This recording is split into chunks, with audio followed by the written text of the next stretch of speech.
नमस्कार व्यूवर्स, मेरा नाम Rajesh Kumar Meena, lecture electronics engineering, Rajesh Pilot, government polytechnic college Dausa.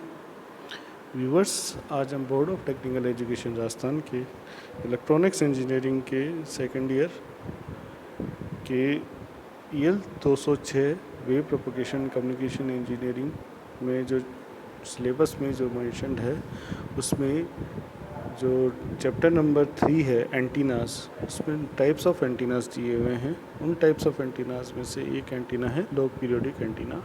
आज हम उसके बारे में डिस्कस करेंगे इस एंटीना में सब्जेक्ट में। आज के इस टॉपिक में हम introduction of log periodic antenna, construction of log periodic antenna, radiation pattern, advantages, disadvantages and application of log periodic antenna discuss करेंगे।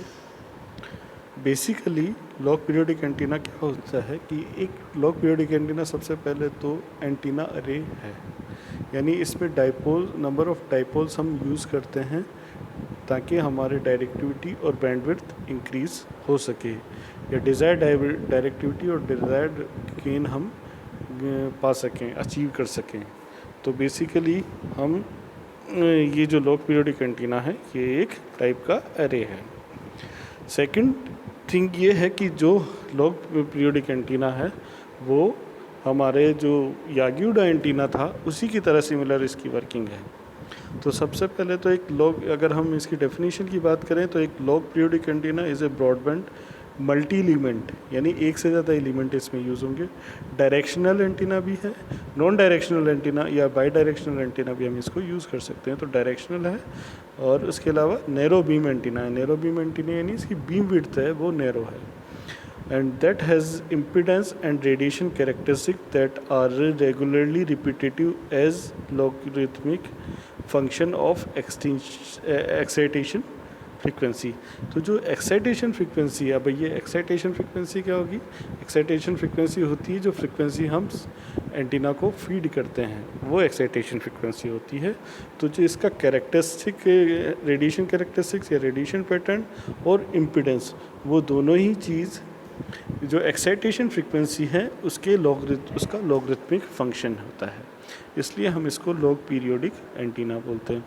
एक तो इसका ये रेडिएशन पैटर्न और इम्पिडेंस तो लॉगरिथमिक फंक्शन है ही एक्साइटेशन फ्रीक्वेंसी का। दूसरा क्या है कि जो स्पेसिंग है, इंटर एलिमेंट स्पेसिंग इसमें है, क्योंकि एरे है तो इंटर एलिमेंट्स तो डाइपोल्स तो हमें कनेक्ट करने ही पड़ेंगे। तो इंटर जो एलिमेंट स्पेसिंग है वो भी पीरियोडिकली इंक्रीज़ होता है एक एंड से दूसरे एंड तक के लिए। तो हमारे पास एक ही हम ये कह सकते हैं कि ये डाइपोल्स से मिलकर बनता है, और इसमें जो डाइपोल्स जो हम माउंट करते हैं वो डाइपोल्स की स्पेसिंग और लेंथ वो पीरियोडिक होती है, लॉग पीरियोडिक होती है, और वो इंक्रीज़ होती है एक एंड से दूसरे एंड तक हम जैसे जैसे एंटीना को स्ट्रक्चर करते हैं। तो इसलिए हम इसको लॉग पीरियोडिक एंटीना बोलते हैं। बेसिकली ये जो लॉग पीरियोडिक एंटीना है ये 30 मेगाहर्ट्ज़ से 3 गीगाहर्ट्ज़ यानी VHF और UHF बैंड के अंदर इसका वर्किंग प्रॉपरली होता है। बैंडविड्थ, इसकी जो बैंडविड्थ है वो 30 मेगाहर्ट्ज़ से 3 गीगाहर्ट्ज़ है।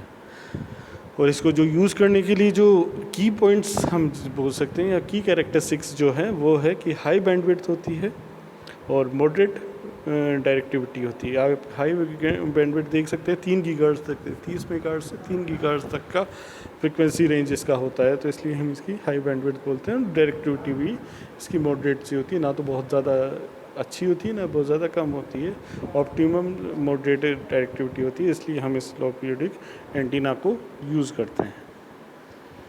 कंस्ट्रक्शन हम देख सकते हैं कि ये इसका जो कंस्ट्रक्शन है सिमिलर हमारे यागी-उडा एंटीना की तरह ही है। उसके अंदर भी एक फीडर होता है, और उसके बाद में उसमें जो डिक्रीजिंग जो फीडर होता है वो सबसे बड़ा होता है, उसे जब डायरेक्टर एलिमेंट बोलते हैं, उसके बाद में ड्रिवन एलिमेंट बोलते हैं, उसके बाद में डायरेक्टर्स लगते हैं जो फ्रंट में उसके। तो उनकी जो लेंथ है और स्पेसिंग है वो लेकिन उसमें जो स्पेसिंग तो सेम होती थी सभी के बीच में, एलिमेंट्स के बीच में यागी-उडा में, लेकिन उसकी लेंथ डिक्रीज़ होती जाती थी 0.05 लैम्डा से। लेकिन यहाँ हमारी जो स्पेसिंग है और जो स्पेसिंग और लेंथ है एलिमेंट्स की वो हमारे एक डिज़ाइन रेशो से गवर्न होगी। आगे हम देखेंगे वो डिज़ाइन रेशो क्या है, लेकिन जो बनाने का तरीका है, इसका स्ट्रक्चर है, वो यागी एंटीना का जैसा ही है। इसका जो मेन एडवांटेज है कि इसे एंटीना का कि ये it exhibits constant characteristics of a desired frequency range. ये फ्रिक्वेंसी रेंज पर एक कांस्टेंट, जो फ्रिक्वेंसी रेंज जिस पर ये काम करता है उस पर एक कांस्टेंट कैरेक्टरिस्टिक्स ये हमें उपलब्ध करवाता है। It has the same radiation resistance and therefore the same SWR। Radiation resistance इसका सेम होता है, इसलिए इसमें SWR सेम रहता है। SWR होता है standing wave ratio. The gain and front to back ratio are also the same.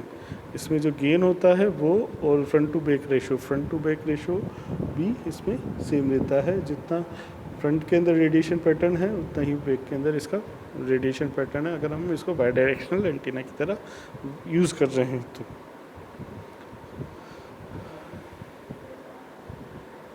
The physical structure and electrical characteristic when observed are repetitive in nature. जो हमारा क्योंकि डाइपोल सब इसमें यूज़ हो रहे हैं, तो हर डाइपोल की इलेक्ट्रिकल कैरेक्टरिस्टिक्स और स्ट्रक्चर होता है, तो वो रिपीटेटिव होता है नेचर में।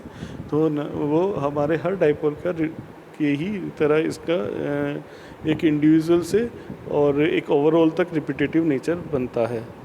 द अरे consist of dipoles of different length and spacing. इसका जो अरे है उसके अंदर में जो नंबर ऑफ अरेज हमने यूज़ किए हैं उनकी जो लेंथ है और उनकी जो स्पेसिंग है, प्लेसिंग की स्पेसिंग है, वो डिफरेंट होती है और एडजेसेंट से ये सेम नहीं होती, डिफरेंट होती है। और वो जो गवर्न होती है और उनको एक इम्पॉर्टेंट बात है कि उनको एक 2 वायर ट्रांसमिशन लाइन से फेड होता है। और जो लाइन की जो डाइपोल्स है उनकी लेंथ और स्पेसिंग है, वो जो फॉर्मूला है डिज़ाइन रेशियो T उसके इक्वल होता है। वो होता है R1/R2 equals to R2/R3 equals to R3/R4 और equals to T equals to L1/L2 equals to L2/L3 equals to L3/L4। अब ये R क्या है? R है जो इंटर एडजेसेंट एलिमेंट्स है उनके बीच में जो स्पेसिंग है वो है R1 और R2 मान लीजिए फर्स्ट और सेकंड के बीच में एलिमेंट के बीच में स्पेस है, R2 है सेकंड और थर्ड के बीच में। तो इनका जो रेशो है वो रेशो वही होगा जो R2/R3 है और वही होगा जो R3/R4 है। सिमिलरली जो एडजेसेंट एलिमेंट्स हैं उनकी लेंथ है L1, L2, L3, L4। तो मान लीजिए 4 एलिमेंट्स हमने यूज़ किए, तो इनका रेशो होगा L1/L2 एडजेसेंट का equals to L2/L3 equals to L3/L4 और ये सेम होगा। तो जो रेशो होगा वो स्पेसिंग का भी सेम होगा और लेंथ का भी सेम होगा।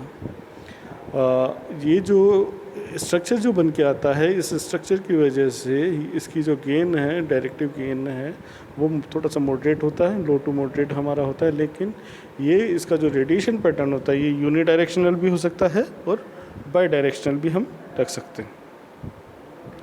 अब रेडिएशन पैटर्न की बात करें तो जो रेडिएशन पैटर्न है वो लॉग पीरियोडिक एंटीना के स्ट्रक्चर पर डिपेंड करेगा कि वो यूनिडायरेक्शनल हम इसको बना रहे हैं कि बाई डायरेक्शनल हम बना रहे हैं।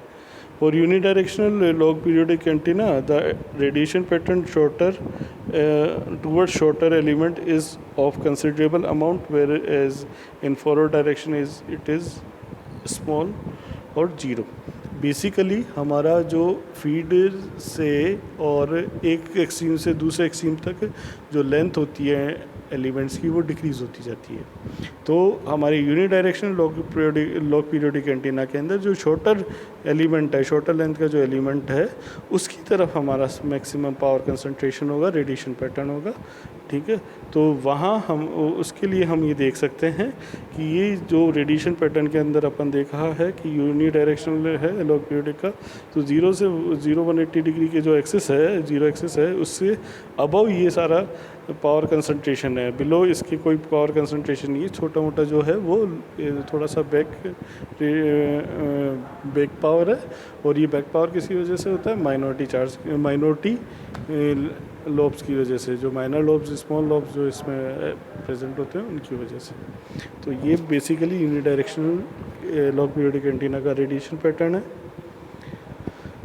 बाई डायरेक्शनल जो लो पीरियडिक एंटीना है उसके अंदर जो मैक्सिमम रेडिएशन है इज़ इन ब्रॉड साइड, और जो कि सरफेस एंटीना की सरफेस से नॉर्मल होगा। नॉर्मल का मतलब 180 डिग्री पर होगा। तो ये बेसिकली इसका जो सरफेस है उसके 180 डिग्री पर अबव और नीचे की तरफ 90 डिग्री पे अबव और नीचे की तरफ हमारे सिचुएटेड होगा रेडिएशन पैटर्न। आप देख सकते हैं इसमें रेडिएशन पैटर्न में बाई डायरेक्शनल है, फ्रंट और बैक के अंदर इसमें रेडिएशन पैटर्न हमें शो हो रहे हैं।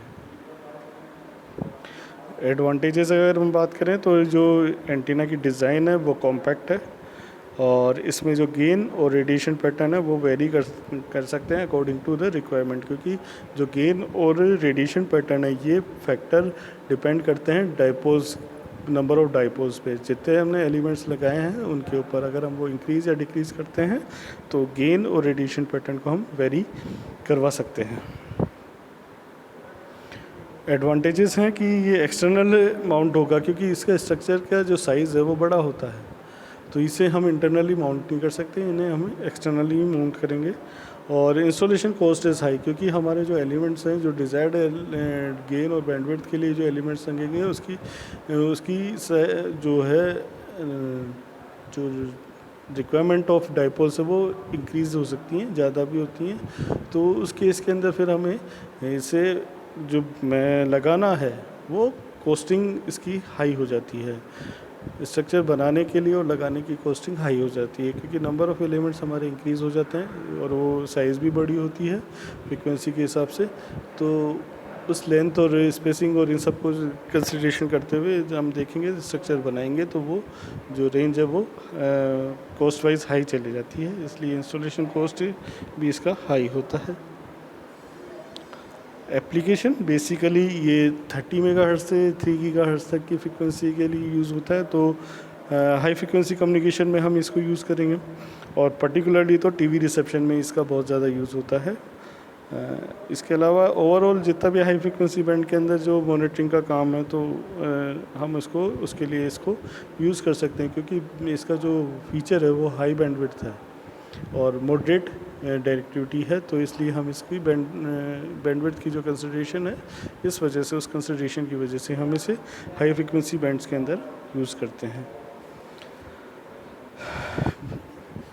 तो आज हमने जो लेक्चर था इस लेक्चर के अंदर लो पीरियडिक एंटीना के स्ट्रक्चर और उसके वर्किंग और रेडिएशन पैटर्न के ऊपर बात की, और इसके एडवांटेजेस डिसएडवांटेजेस के लिए बात की, एप्लीकेशन के लिए बात की। आई होप आपको ये सब समझ में आया होगा।